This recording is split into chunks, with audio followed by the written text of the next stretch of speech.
नमस्ते। स्टार्ट करते हैं पॉलीकैब से। तो पॉलीकैब ने अपने लोगो को चेंज कर दिया है। बड़ी नॉर्मल सी बात लग रही है देखने में कि भाई लोगो ही तो चेंज किया है, कुछ ऐसा हुआ थोड़ी है। बट इसके साथ ही कंपनी का जो मैनेजमेंट है कुछ नई चीज़ों के बारे में बात कर रहा है, जिसकी वजह से आज आप अगर शेयर प्राइस देखेंगे तो 3 सवा 3% से ऊपर हो गया है। वापस से पुराना सेटअप, मैं घर आ गया हूँ, आगरा आ गया हूँ मैं। तो पॉलीकैब में जो डिफरेंट चीज़ ये दिख रही थी वो कि जो लोगो चेंज किया है उसके साथ उन्होंने कुछ नई चीज़ें इंट्रोड्यूस की हैं। जैसा आपको पता है कि पॉलीकैब का जो मेन बिजनेस है वो है तार बेचने का। शुरू से ही 80-90% का जो मार्केट इसका रहा है रेवेन्यू में, वो रहा है वायर्स एंड केबल्स को बेच के। इसके अलावा कंपनी अभी एक्सपोर्ट के बारे में काम कर रही थी कि भाई नई फैक्ट्री में 500-550 करोड़ रुपए का कैपेक्स चल रहा है कि इंटरनेशनल क्वालिटी के प्रोडक्ट बनेंगे और एक्सपोर्ट में जाएंगे। इसके अलावा कंपनी जो क्या बोलते हैं उनको FMEG प्रोडक्ट्स जो होते हैं, फास्ट मूविंग इलेक्ट्रिकल गुड्स, उस पर काम कर रही थी ताकि जो रेवेन्यू है वो थोड़ा थोड़ा एक मतलब एक जगह सैचुरेट ना हो, केबल्स और वायर्स पे अटक के, वो उससे आगे भी आए। तो फैन बनाते हैं, लाइट्स बनाते हैं, जो पंखे के स्विच वगैरह होते हैं, लाइट के स्विच वगैरह होते हैं, वो सब बनाते हैं। कुछ ना कुछ अप्लायंसेस बनाते हैं जो कि आगे काम आएंगे। तो वहाँ से कंपनी को मार्जिन भी अच्छा मिलेगा। और इसके अलावा कंपनी फंबल कर रहा हूँ कंपनी सिर्फ वायर्स एंड केबल्स में ही सिमट के नहीं रह जाएगी, उसके अलावा कंपनी के प्रोडक्ट्स जो हैं वो डाइवर्सिफाई होंगे।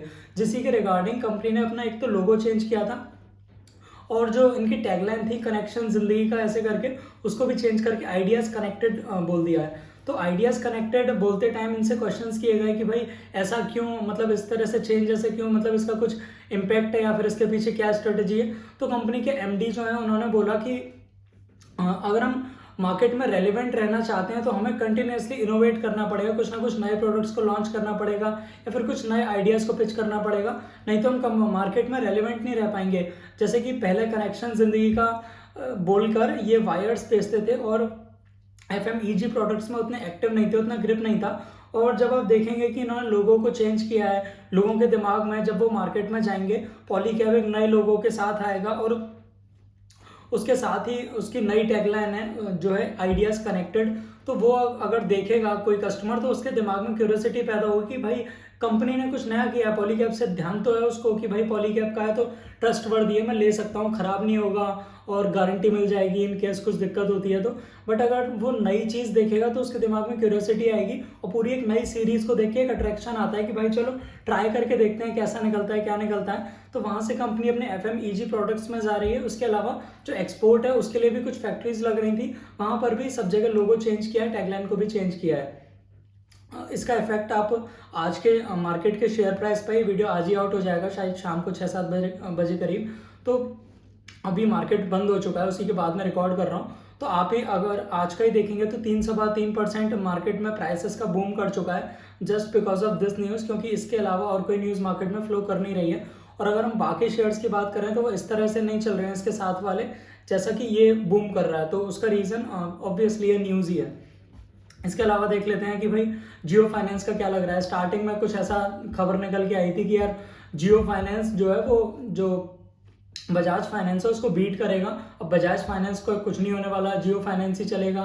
बट मुझे लगता है कहानी है, थोड़ा सा टाइम लगेगा, एकदम से आगे डिसरप्ट नहीं कर सकते। अब आप बोलेंगे कि यार जियो के टाइम पे जो सिम के साथ हुआ था कि भाई Airtel, idea, Vodafone, Uninor, Telenor जो भी नाम थे उनकी कहानी खत्म कर दी थी और एकदम से भाई छा गया था। तो उसमें आप एक चीज़ को समझो, उसमें एक छोटा सा डिफरेंस ये है कि उसमें जो कस्टमर साइड है वहाँ पर भीड़ नहीं है। अब आपके पास 50 ऑप्शन है, लेकिन जब आप पैसा देते हो तो उस टाइम आपके पास 50 ऑप्शन नहीं होते हैं। और हर आदमी, हर कंपनी, हर एक बंदे को पैसा देना भी नहीं चाहती है, क्योंकि उसमें लेके भागने वाली चीज़ होती है। और हर बंदा पैसा लेने की कंडीशन में नहीं होता है, उसका सिविल स्कोर और 50 तरह की चीज़ें फैला रहे होते हैं। तो यहाँ से ग्रिप निकालना इतना ईजी नहीं है। और आप अगर बात करेंगे बजाज फाइनेंस की और इसकी, तो मेरे को जियो में प्लस पॉइंट ये लगता है कि भाई इनका जियो मार्ट है, जो रिलायंस रिटेल करके मॉल्स वगैरह हैं, वहाँ पर ये पुश कर सकते हैं कि भाई अब बजाज फाइनेंस को हटाओ, हमारे जियो फाइनेंस से ही तुम पेमेंट करो, उधार ले लो, कार्ड बनवा लो, ये सब कहानी चलती है। लेकिन वहाँ पर मेरे को बड़े टोकन में दिक्कत लगती है कि यार इनके पास छोटे कस्टमर तो हैं जो 1000, 500, 2000, 2500 का उधार ले लेंगे और उस पर इंटरेस्ट बनाएंगे। लेकिन बड़े कस्टमर्स में थोड़ा सा चैलेंज लगता है, क्योंकि बजाज भी अपने आप में एक बहुत तगड़ा ग्रुप है और उसका ग्रिप बना हुआ है। अब ऑलरेडी उसके कस्टमर बने हुए हैं जो उसको यूज़ कर रहे हैं। मैं भी यूज़र था इसका पास में, अभी तो खैर इतना यूज़ नहीं करता हूँ। तो मेरे को जब एक चीज़ पे कोई प्रॉब्लम नहीं है तो मैं दूसरे पे स्विच क्यों करूँ। वहीं अगर आप इसको कंपेयर करेंगे कि भाई जियो की सिम, तो जियो की सिम में सिनेरियो एकदम अलग था। वहाँ पे फ्री बांट रहे थे, फ्री के नाम पे भीड़ लग जाती है। अब यहाँ पे पैसा फ्री में नहीं बांट सकते भाई, कंपनी खाली हो जाती है। इसके अलावा एक शेयर देख लेते हैं, ब्लू स्टार लिमिटेड। तो ये भाई अपने पुराने हाईज को तोड़ रहा है, ट्रेडिंग की बात हो रही है, आप इन्वेस्टमेंट ना समझें। तो अगर ये 52 वीक हाई पे आ गया है तो यहाँ से अब ये अपने निकोलस डरवास टेक्निक को अगर हम देखते हैं तो अपने बॉक्स को ब्रेक कर रहा है। बॉक्स को ब्रेक करता है तो यहाँ से शॉर्ट टर्म में स्टॉप लॉस लगा के ट्रेड करने का चांस बनता है। इसमें आपको मार्केट कैप तो खैर देखना है, पी नहीं देखना है, वैल्यूएशन नहीं देखना है, कुछ फंडामेंटल से लेना देना नहीं है। ये हाई रिस्क काम है, हर एक के बस की बात नहीं है। तो अगर आप समझ पा रहे हैं जो मैं बोल रहा हूँ तभी आप इसको ट्राई कर सकते हैं, और अपने फाइनेंशियल एडवाइजर से डिस्कस करके ट्राई करें। मुझे पता है वो आपको कुछ नहीं बताने वाला, कोई ना कोई पॉलिसी चिपका देगा आपको। तो आप इसको चार्ट की तरफ से देख सकते हैं कि भाई इसका चार्ट है, तो वहां पर अगर ये हायर हाइज बना रहा है तो उसके बाद आप इसको स्टॉप लॉस लगा के अगर लेंगे तो यहाँ से पैसा बनने का चांस बनता है। गारंटी कुछ नहीं है भाई, ट्रेडिंग है तो बहुत रिस्की काम होता है। तो ब्लू स्टार लिमिटेड को आप एक बार देख सकते हैं, ये अपने चार्ट पैटर्न को ब्रेक किया है 52 वीक हाइज को। इसके अलावा एनबीसीसी इंडिया लिमिटेड करके एक कंपनी है, ये भी अपने हायर हाइज को ब्रेक किया है। आप देखेंगे अगर इस मंथ में 25% ऊपर हो गया है। तो जब कंटिन्यूसली शेयर चल रहा होता है तो उसके पास उसको या तो कोई नेगेटिव न्यूज़ चाहिए गिरने के लिए, या फिर मार्केट जो कंसोलिडेट कर जाए उसके बाद वो डाउन आता है। बट इस टाइम पे अगर आप स्टॉप लॉस रख के उसमें बने रहेंगे तो हो सकता है 10-5%, 20%, कई बार 50-50% भी पैसा बन जाता है। पास में मैंने किया है, अभी तो मैं ट्रेडिंग में उतना एक्टिव नहीं हूँ जितना पहले था, बट हाँ थोड़ा बहुत एनालिसिस करना शुरू किया है, वापस से स्टार्ट करेंगे। इसके अलावा देखते हैं भाई ज्योति रेजिन्स एंड एडिसिव को। तो भाई पास में मेरे पास ये था, इन्वेस्टमेंट की बात हो रही है तो ज्योति रेजिन्स मैंने सेल किया था जब बसंत सर ने हमारे क्वेश्चन का रिप्लाई दिया था। आपने शायद वो वाला वीडियो नहीं देखा हो तो आप देखें। तो उसमें उन्होंने बताया था कि भाई अगर कंपनी इक्विटी डाइल्यूट कर देती है तो अल्टीमेटली पैसा नहीं बनेगा, नंबर ऑफ शेयर्स बढ़ जाएंगे, कंपनी डाइल्यूशन कर करके ग्रो करेगी, तो उस टाइम पर कुछ होगा नहीं। बट जिस टाइम मैंने बेचा था 1400-1500 रुपये का शेयर था, अभी 1700-1800 रुपये के आसपास पहुंचता रहता है कि भाई 1650 हो गया, 1700 हो गया, 1800 हो गया। तो कहीं ना कहीं दिमाग में थोड़ी सी टेंशन रहती है यार कि क्या सही किया, मतलब बेच के अगर इसमें पैसा बन जाए तो, या फिर कंपनी तो बड़ी हो ही रही है, कहीं ना कहीं तो बनेगा। ये सब क्वेश्चंस आते हैं जब भी आप इस तरह का काम करते हैं कि यार आपके हाथ से शेयर निकल जाता है। बट एक चीज़ आप समझ के चलें कि जब मेरे दिमाग में खुद का आया कि यार क्या इस पर रिस्क है, तो भाई लाखों रुपए फंसे होते हैं, तो उन लाखों रुपए पर रिस्क नहीं ले सकते। अब मान के चलो लेट्स से मैंने 10 लाख रुपए का लिया था फॉर एग्जांपल, तो अगर वो 20 लाख हुए या नहीं हुए वो इतना इंपॉर्टेंट नहीं है। जितना इंपॉर्टेंट ये है कि भाई मेरे को एक अंदेशा मिल गया, तो अब मैं अपनी रात की नींद नहीं गवाऊंगा कि अगर ये 20% गिरेगा तो मेरे दिमाग में सबसे पहले वो चीज़ आएगी कि भाई इक्विटी डाइल्यूशन है, पैसा नहीं बनेगा, मैं फंस गया इसमें। अब यहाँ से थोड़ा बहुत बढ़ जाए या फिर कुछ बढ़ भी जाए तो उससे क्या होगा यार, कोई बात नहीं यार, छूट गया, क्या हुआ, ऐसा करके सोच लेंगे। इसके अलावा मिड कैप आईटी में मैंने एक आध सब्सक्राइबर को बोला था कि यार मैं कुछ शेयर पकड़ के लाऊंगा, तो केपीआईटी टेक्नोलॉजीज हमने देखा नहीं था पहले, अब मैंने देखा उसको, तो वहाँ पर मेरे को काफ़ी सही अपॉर्चुनिटी लगती है। मेनली पहले बिजनेस की बात करते हैं कि क्या बिजनेस है, कैसे है। तो इनका ऑटोमोटिव के रिगार्डिंग ही बिजनेस है, वहीं पर ये सॉफ्टवेयर वगैरह अपने इनोवेट करते हैं। और जो मार्केट प्लेसेस हैं बेचने की, जो इनका हेडक्वार्टर है वो अभी पुणे में है, लेकिन इन्होंने अपने सेंटर्स भी डेवलप करे हैं बाहर आउट ऑफ कंट्री, जो कि हैं यूरोप में, यूएसए में, जापान में एंड चाइना में। आप ये चीज़ समझ के चलें कि जब जापान में बिजनेस होता है तो वहाँ पर टेक्नोलॉजी बहुत फास्ट मूव करती है। तो अगर वहाँ ये लोग वहाँ पर अच्छी तरह अपने प्रोडक्ट प्लेस कर रहे हैं तो इन फ्यूचर यहाँ पर स्केल मिलना थोड़ा सा ईजी हो जाता है as compared to a saturated place. तो आप यूरोप, यूएसए और जापान और चाइना, ये सारे बहुत ही एक्सप्लोर्ड मार्केट है।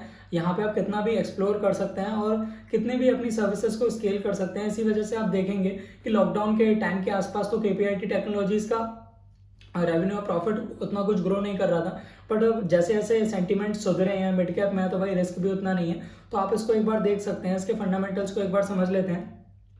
कंपनी का जो सेल्स ग्रोथ है वो 28% है, जो प्रॉफिट ग्रोथ है वो 17.5% के आसपास है। रिटर्न ऑन इक्विटी आ जाता है भाई 22%। 22% भाई बहुत ज़्यादा क्रेजी तो नहीं है, लेकिन 15% से ऊपर का अगर आपको रिटर्न ऑन इक्विटी मिलता है तो वो भाई ग्रो भी कर सकता है आगे। तो ऐसा करके देखें, मेरे को यहाँ पर ठीक लग रहा है ये शेयर। प्रमोटर होल्डिंग देखें तो 40% के आसपास है।